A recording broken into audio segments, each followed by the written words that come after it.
Hey everybody, I have to tell you, when I saw that this trailer dropped, I was super excited. This is actually the sequel to Train to Busan. It's called Peninsula. And Train to Busan was an amazing, amazing movie. The directing was fantastic. So let's check this out. And action.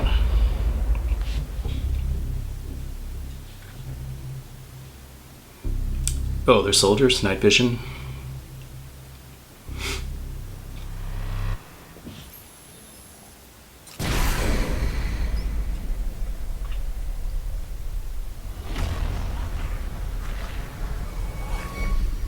So good. Hold on. That reveal.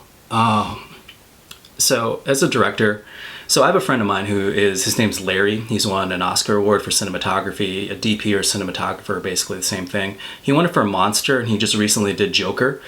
We're not super great friends anymore. I've kind of lost contact with him over the years, but I asked him, as a cinematographer, do you prefer having a lot of say and creativity in what you're doing, or do you like a director who comes in and knows exactly what they want?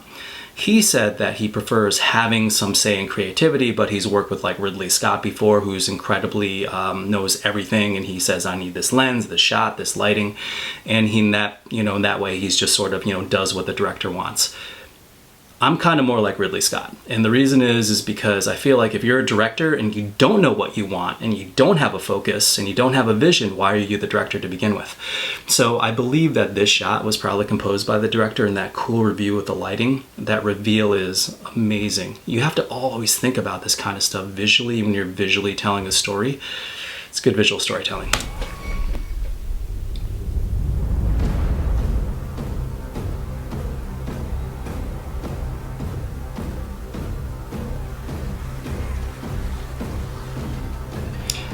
That was they craned up. Okay, so what they did is the shot here, so it starts here and then they crane up, and the reason is because they're showing some people and then they're trying to reveal that there's a lot of more people.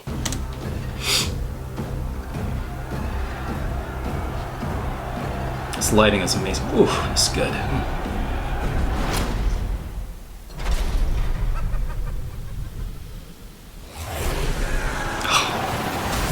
So they upped the ante. Yeah, that's very cool. They must have used like acrobats to do this. These zombies are amazing.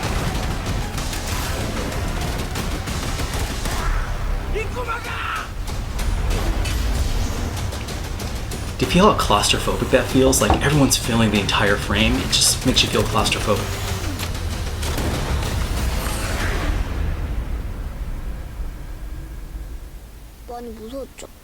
Oh, is that the same girl from... Is that the guy's daughter? That's cool.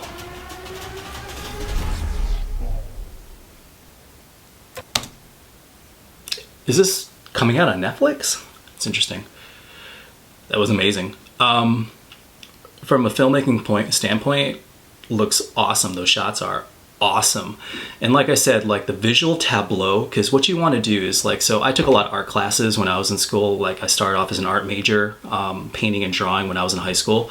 And so you learn just things from art class, like forced perspective, standing contrapposto, levels of whatever. And so when you do things, when you look visually through the tableau of the lens, you're thinking of different elements, like in terms of foreground, middle ground, background, as far as the way the tableau works. Because in the old days, when there was paintings, and they didn't have movies, but people had paintings, and they had a painting of themselves in their room, or the rich people, because it was just like a frame of that person's life that everyone was going to see. That painting had to say everything in that one frame. So everything in that frame was important. Where the person was standing, who was in that frame with them, if their dog was in the frame with them, where their eye line was. Everything in that frame, in terms of the way it was composed, said something. And the thing with filmmaking nowadays, we have a lot of lazy directors and they don't do that, just take their shots. I think that every shot needs to say something, that you're actually saying something. So if I actually paused at any point during your film, I can look at the composition of your shot, and it's actually telling me something. It's very specific, like a very specific worldview. I've noticed a lot of directors, like the director of Parasite, Bong Joon-ho.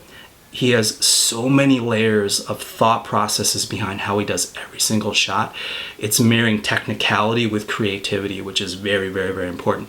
All comes from educating yourself. You have to know your lenses, you have to know how to shoot things, you have to have an art background. For me, I also have a dance background, so the way I block things, it's very important how things come together. All that stuff comes together. It just doesn't happen. You just don't wake up and you know how to play a symphony. It's all education. First, you have to be great to start with, have talent, but then you need years and years of training and years of doing it. Again, no one wakes up and writes a symphony. Doesn't happen. You need to learn your instruments, know how everything works and how everything comes together. This is a result of a lot of hard work and a lot of just real skill, but also a lot of education training and working really hard. So if you're interested in doing this kind of stuff, first thing is go study people, go to work, go learn, go educate yourself. It's the best thing you can do. Because I have a friend of mine at Sony, I don't want to make this too long, who is, he's in the, not the Sony person I was meeting with, it's a different department, but my friend is in the faith-based department. And when he's in development, everyone says, hey, I have this script, will you read this script because you're in development? And he's like, is that your first script? And they're like, yeah. And he's like, no thanks, I'll read your 7th script. And there's really something to that, because your first script is going to be terrible. My first movie I directed had some problems that weren't my fault, but it's not as good as hopefully my 10th movie will be. This guy's done a lot of movies, you can tell. So good. Okay guys, it's a wrap.